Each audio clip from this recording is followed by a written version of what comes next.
우리에게 주신 하나님의 말씀 잠언 8장 22절에서 36절입니다. 잠언 8장 22절에서 36절 우리 교독하겠습니다.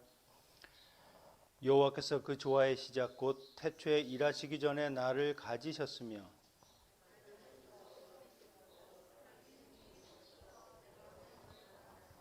아직 바다가 생기지 아니하였고 큰 샘들이 있기 전에 내가 이미 났으며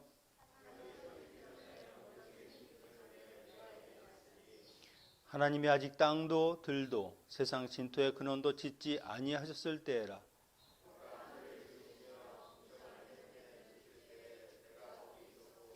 그가 위로 구름 하늘을 견고하게 하시며 바다의 샘들을 힘있게 하시며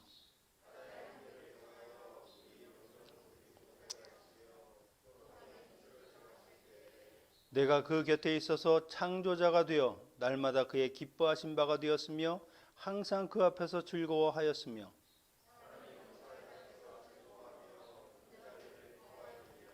아들들아 이제 내게 들으라. 내 도를 지키는 자가 복이 있느니라. 누구든지 내게 들으며 날마다 내 문 곁에서 기다리며 문설주 옆에서 기다리는 자는 복이 있나니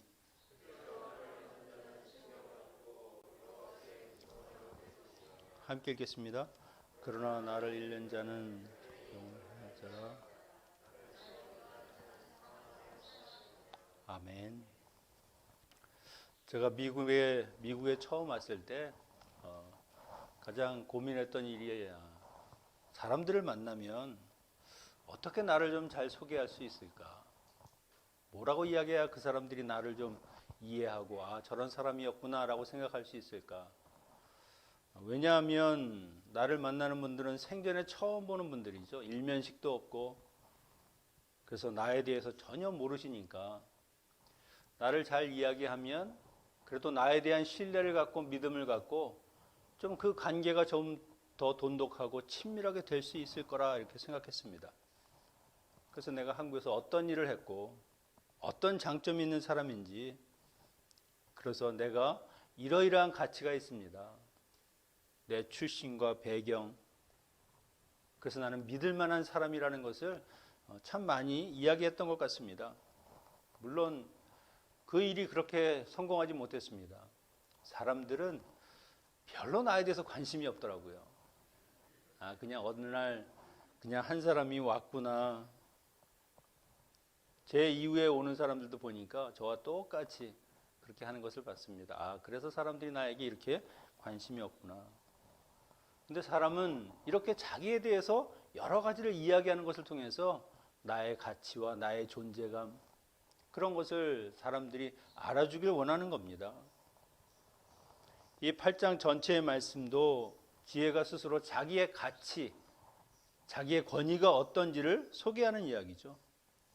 저희가 어제 8장 1절에서 21절까지를 봤습니다만 지혜의 가치에 대해서 이야기를 했습니다. 지혜는 금이나 은이나 진주나 세상의 어떤 보화보다도 가치 있는 것이다. 그래서 반드시 이 지혜를 가져야 한다. 오늘 본문에서는 지혜가 자기의 권위에 대해서 이야기를 하는 겁니다. 나의 근원이 어디인지 언제부터 어떻게 시작되었는지를 설명함으로 인해서 내 뿌리가 정말 너희들이 믿을 만한 권위를 가지고 있음을 역설하는 것이죠. 지혜가 이렇게 스스로 가치와 자기의 그 권위를 인정해달라고 하는 이유는 그것은 당연히 하나입니다. 나를 붙들면 나를 믿으면 너희가 절대로 후회할 일이 없다. 너희는 반드시 나를 믿어야만 한다. 그렇게 요청하는 것이죠. 사실 하나님 입장에서 보면 그냥 전지전능하신 그 하나님은요. 이거를 너희가 지켜라. 그냥 명령하시고 지키면 살려주시고 안 지키면 그냥 죽이시면 되는 겁니다.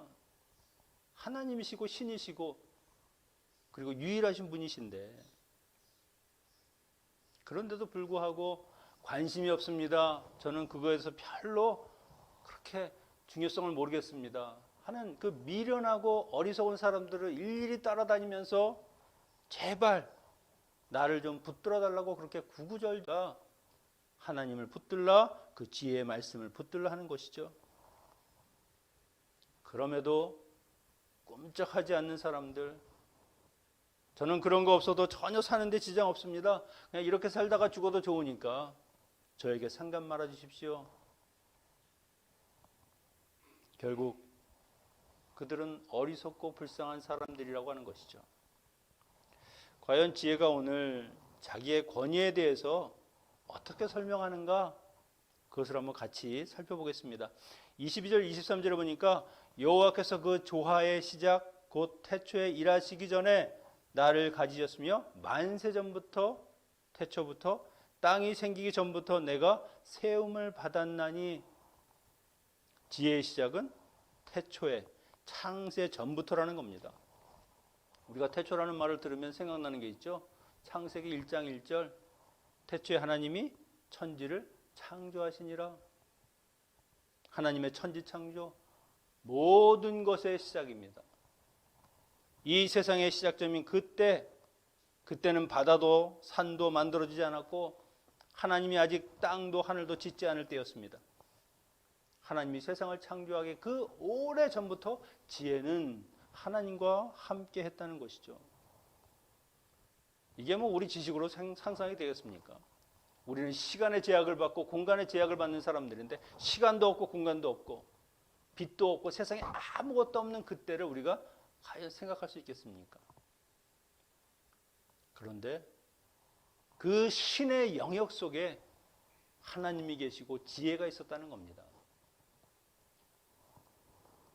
여러분, 요한은 이 부분을 이렇게 이야기하죠. 요한복음 1장 1절에서 2절입니다. 태초에 말씀이 계시니라.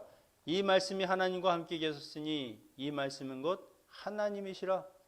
그가 태초에 하나님과 함께 계셨고.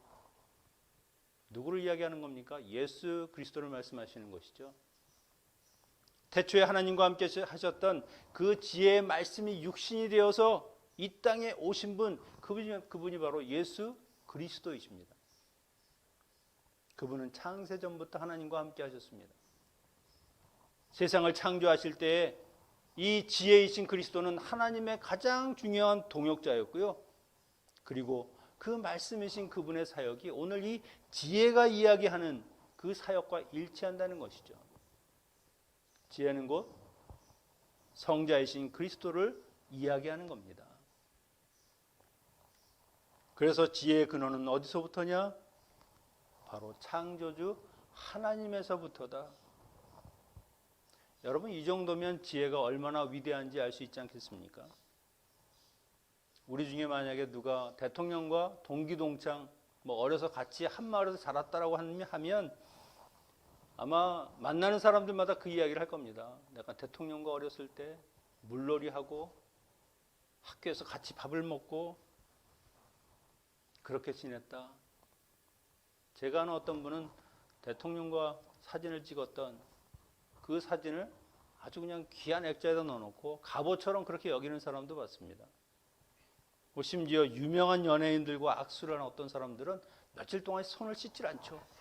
이걸 참아내가 어떻게? 누구를 안다고 하는 그 사실만으로도 그 명성에 힘입어서 내가 이런 사람이야, 나는 그를 아는 사람, 그와 함께 했던 사람이야 라고 자신을 드러내려고 할 것입니다. 그런데 지혜는 세상에 누구도 아니고 그 창조의 주관자이시고 모든 세상을 말씀으로 지으신 그 하나님과 함께 하신 분이라는 것이죠. 이 말씀은 또한 앞으로도 영원히 하나님과 함께 하실 분이라는 겁니다.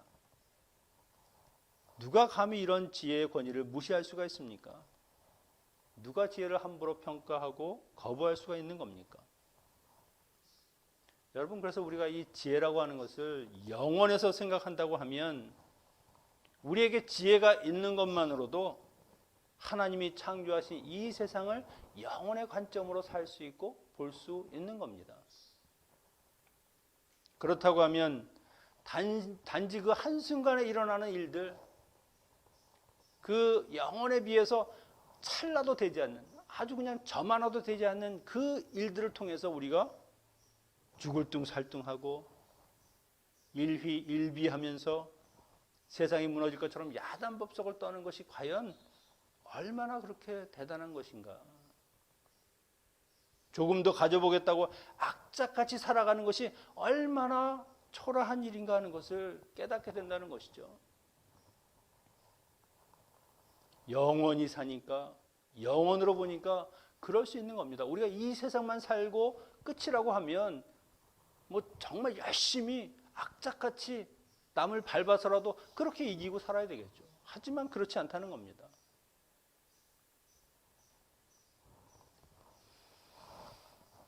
그리고 태초부터 하나님과 함께한 지혜이신 그리스도가 나처럼 작은 미물과 같은 이런 인간과 함께 하신다는 그 사실이 얼마나 경이로운 일입니까? 이건 불가능한 일이 내 삶에 일어난 것이죠. 그러니 그분과 함께하는 나의 삶은 세상의 다른 것과도 비교할 수 없을 뿐만 아니라 아무것도 부러워할 것이 없는 것이죠. 그분이 창조한 세상이 나의 것이고 그분의 아버지인 하나님이 나의 아버지가 되시고 그리고 그분이 나의 앞길을 인도하시는데 무엇이 문제가 되겠습니까? 여러분, 우리가 그래서 이 지혜, 이 그리스도의 가치와 그 권위를 다시 한번 생각해야 되는 겁니다. 지금처럼 우리의 삶의 밖으로, 우리의 생각과 판단 밖으로 그렇게 밀려나서는 안 되시는 분이시라는 것이죠. 우리가 수치를 주고 멸시를 하실 그런 사람이 그런 분이 아니라는 겁니다.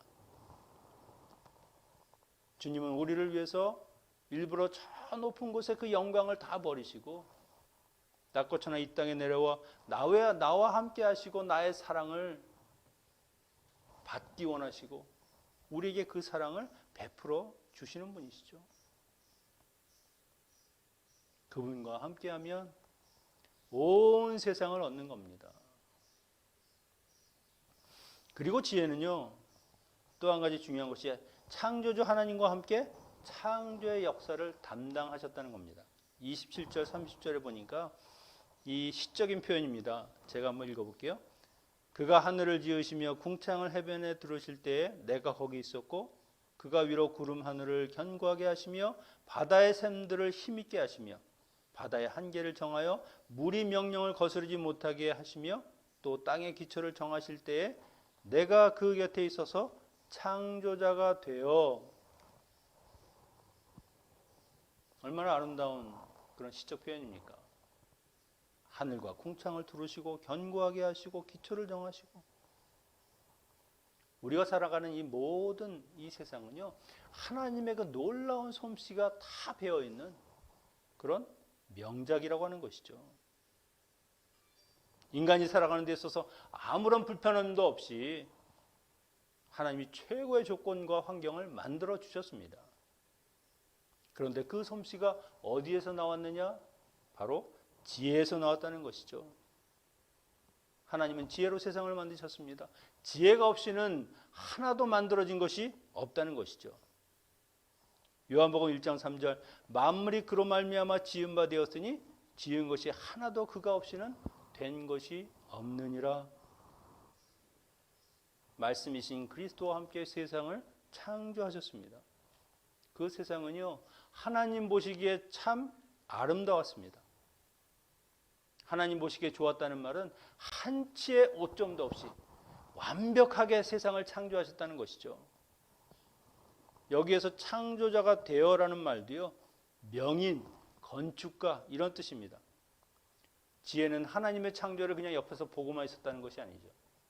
오히려 그 창조에 적극적으로 함께하면서 온전히 하나님이 그 지혜로 세상을 지을 수 있도록 그렇게 같이 일하셨다는 것이죠. 하나님이 성막을 지을 때 오홀리압과 부살렐이라고 하는 사람이 이렇게 하나님의 지혜를 그대로 받아서 하나님이 말씀하신 그대로 그 성막을 지어내는 것을 우리가 봤습니다. 이 지혜가 그렇게 세상을 지었죠. 여러분, 우리는 하나님의 창조가 얼마나 위대하고 장엄한 것인가 말로는 잘 모릅니다. 저 지저귀는 새들도 하나님이 만드셨다니까요. 날개짓을 할 수 있고 먹고 살아갈 수 있고 하나님의 창조의 넓이와 높이와 깊이를 숫자로 보면 조금 더 피부에 닿을 수 있습니다. 제가 한번 숫자를 쭉 이야기할 테니까 그냥 그렇구나. 자세히 알려고 하면 복잡하니까 그냥 한번 들어보십시오. 하나님이 땅을 지으셨다는데 지구는 약 6섹스틸리언 톤 무게의 커다란 공입니다. 이 섹스틸리언이라고 하는 것은 10의 21제곱입니다. 0이 21입니다. 저도 이 숫자를 잘 모르겠어요. 이것은 달보다 약 80배 무겁고 태양보다는 33만 배 가볍습니다. 이 지구는 하루에 한 번 스스로 돌면서 태양 주위를 돕니다. 그런데 이 지구가 공중에 붕 떠 있는 공이라는 겁니다. 우리는 아무도 그것에 대해서 걱정하거나 염려하지 않아요. 이 지구가 언제 밑으로 떨어질까? 그런 걱정하는 사람은 하나도 없습니다. 위에서 뭔가 떨어져서 내가 다칠 걱정은 한다 할지라도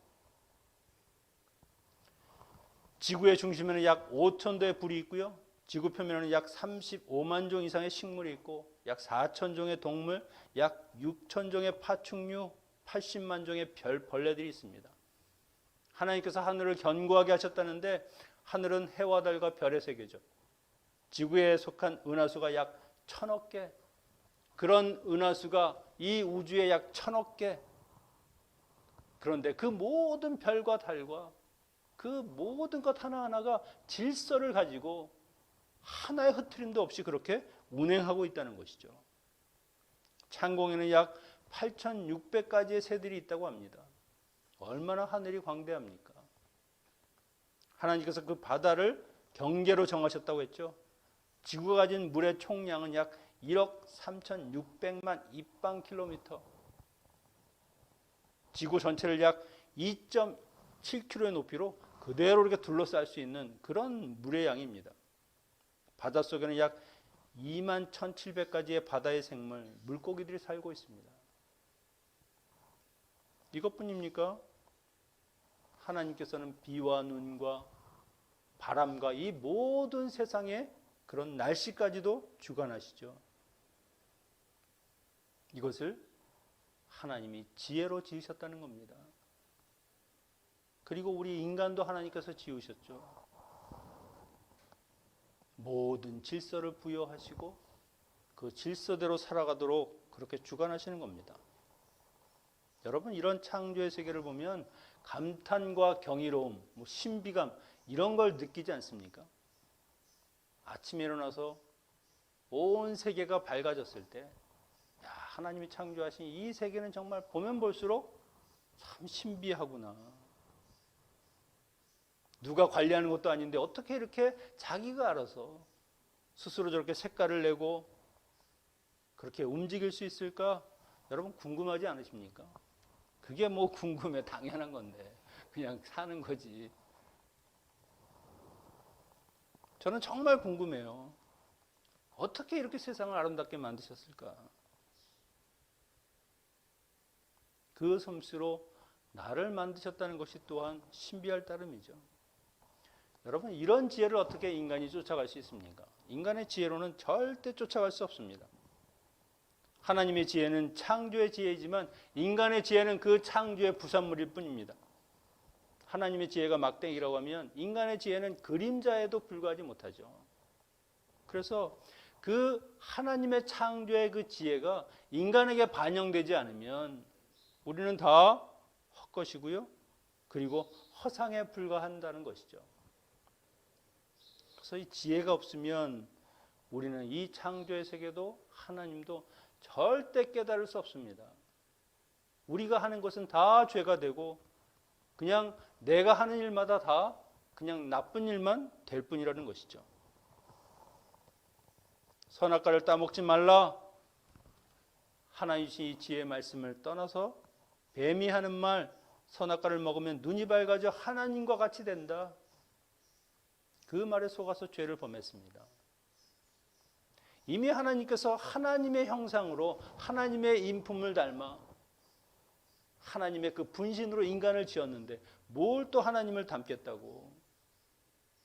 헛된 욕심, 그 지혜를 거부하니까 가진 것도 다 잃어버리는 겁니다. 하나님이 주신 그 에덴 땅에서 쫓겨나고 그 생명나무도 먹지 못하고 결국 죽음으로 가는 불쌍한 인생이 되는 것이죠. 여러분, 그래서 우리가 하나님의 창조 세계 속에 사는 사람들, 만물이 생명과 질서를 누리고 유지할 수 있는 길은 다른 것이 아닙니다. 하나님의 지혜, 그 통치에 순응하면서 살아갈 때, 창조의 원리를 따라 살아갈 때 그 안에 우리는 기쁨과 즐거움이 있는 것이고요. 인간으로서 참으로 행복하게 살아갈 수 있는 것입니다. 30절 하반절과 31절에 이렇게 이야기하십니다. 그의 기뻐하신 바가 되었으며 항상 그 앞에서 즐거워하였으며 사람이 거처할 땅에서 즐거워하며 인자들을 기뻐하셨느니라. 하나님의 창조사역은 기쁨과 즐거움이 가득했다는 겁니다. 하나님은 지혜로 기뻐하고 지혜는 그 하나님으로 즐거워하고, 이 즐거움과 기쁨은요, 지혜와는 분리될 수 없는 그런 속성입니다. 그래서 그 지혜를 가진 사람은 하나님 안에 사는 그 즐거움과 기쁨을 그대로 느끼게 되는 것이죠. 하나님이 이 세상을 창조할 때, 인간을 창조하실 때 그런 기쁨과 즐거움을 넣어주셨다는 겁니다. 사람이 거처할 땅에서 즐거워하며 인자를 기뻐하였느니라. 하나님이 세상을 창조하시면서 가장 기뻐한 것이 무엇입니까? 바로 사람을 창조한 겁니다. 나를 닮은 그 사람, 하나님과 유일하게 대화가 되고 하나님의 마음과 뜻과 그 사랑을 알 수 있는 그 피조물을 지었다는 것이 하나님이 가장 기뻐했다는 것이죠. 그러니까 사람을 창조하시고는 보기에 심히 좋았더라, 너무너무 좋았다는 겁니다. 다른 피조물들을 지었을 때는 그냥 보기에 좋았더라라고 끝냈지만, 우리 사람은 더 아주 강조해서 만족스러울 만큼 그렇게 기뻐하셨다는 것인데, 여러분, 우리는 하나님의 기쁨이 되는 존재였었습니다. 우리의 참된 기쁨과 즐거움도요, 그 창조주 하나님과 함께할 때 일어나는 것이고, 하나님의 지혜를 통해서 우리가 그 기쁨과 즐거움을 느낄 수 있는 겁니다. 요한복음 15장 11절에 내가 이것을 너에게 이름은 내 기쁨이 너희 안에 있어 너희 기쁨을 충만하게 하려 함이라. 우리가 잃어버린 그 기쁨과 즐거움을 찾는 길은 다른 것이 아니죠. 바로 이 창조의 질서 안으로 들어가는 것입니다. 우리 같은 미천한 피조물인 인간이 어떻게 창조의 질서 안으로 들어갈 수 있습니까? 바로 이 지혜를 통해서 가능하다는 것이죠. 그 지혜를 통해서 하나님의 마음을 알고 하나님의 뜻과 사랑이 무엇인지를 깨닫고, 그래서 나라고 하는 인간은 결국 하나님이 없이는 절대 아무것도 아니다, 내게 구원도 없고 생명도 없고 그냥 헛겁되게 지나지 않는다는 것을 깨닫게 되면 그 하나님을 간절히 찾게 되고 그 하나님 앞으로 나아가게 된다는 것이죠. 지혜가 이것을 이끌어가는 겁니다. 우리가 그리스도를 영접하고 그분의 지혜의 말씀에 순종하며 살면 이 길이 열리게 되는 것이죠. 그래서 지혜는 우리에게 결단을 요구하고 있습니다. 32절 33절에 보니까 아들들아 이제 내게 들으라, 내 도를 지키는 자가 복이 있느니라. 훈계를 들어서 지혜를 얻으라, 그것을 버리지 말라. 하나님의 지혜의 말씀을 듣고 지켜서 이 복을 받으라는 겁니다. 지혜 여인이 왜 길가에 나가서, 그 사람 많은 곳에 나가서 그 창피하고 수치스러운 무릅쓰고 왜 부르짖습니까? 지혜를 찾으라, 지혜를 만나라. 지혜를 통하지 않고는 절대 하나님을 알 수도 만날 수도 없기 때문에 부르짖는 겁니다. 하나님의 지혜는 모든 창조의 원리입니다. 그래서 이 지혜를 쫓아 행하는 사람만 하나님의 은총을 받게 되고 하나님의 생명의 나라로 들어가게 되는 것이죠. 여러분, 우리가 지혜를 만나는 길은 다른 것이 아닙니다. 34절에 보면 날마다 내 문과 문설주 곁에서 기다리는 자가 복이 있다. 여러분, 왜 기다립니까? 사랑하면 기다리는 겁니다. 아무리 늦게 와도 그날 안에 오겠지. 1시간, 2시간, 3시간이 지나가도 기다릴 수 있습니다. 왜? 사랑하니까. 그런 자세와 마음으로 하나님을 기다리고 하나님을 갈망하고 온전히 하나님 앞에 나아가는 그런 삶의 자세를 가지고 있으면 그런 사람이 결국 지혜를 만나게 되고 그런 사람이 복이 있다는 겁니다. 절대 저절로 되지 않습니다. 가만히 있으면 그것이 내게 주어지고 내게 영원한 생명이 있다는 것이 아니죠. 분명히 우리가 해야 되는 부분이 있다는 것입니다. 지혜의 말씀을 내 손으로 들고 내가 열어 내 귀로 듣고 내 마음과 모든 것을 바쳐서 내가 그대로 행할 때 그때 거기에 삶이 열리는 것이죠. 앞에 17절에서도요. 나를 간절히 찾는 자가 나를 만날 것이다. 이렇게 말씀하셨습니다. 여러분 지혜는요. 어떤 수단이 아닙니다. 그 지혜를 통해서 뭔가 이 세상의 것을 얻을 수 있는 그런 도구가 아니라는 겁니다. 지혜를 통해서 나의 욕망이 아니라 오직 인간의 삶에 필요한 정말 하나님이 주시는 그 삶의 원리들, 하나님이 주시는 그 생명의 말씀, 그것을 얻을 수 있는 것이죠. 솔로몬이 자기 아들에게 이렇게 이야기하죠. 36절에 보니까 대저 나를 얻는 자는 생명을 얻고 여호와께 은총을 얻을 것임이라. 지혜를 얻게 되면 생명과 죽음의 그 갈림길에서 생명의 길로 가게 된다는 겁니다. 지혜를 얻지 못한 사람은 결국 자기의 영혼과 생명을 잃어버리게 되는 것이죠. 근데 생각해 보면은요, 지금 지혜는 우리에게 찾으라, 기다리라, 간절히 바라라, 뭐 이렇게 이야기하지만 하나님은 기다리지 않으셨어요.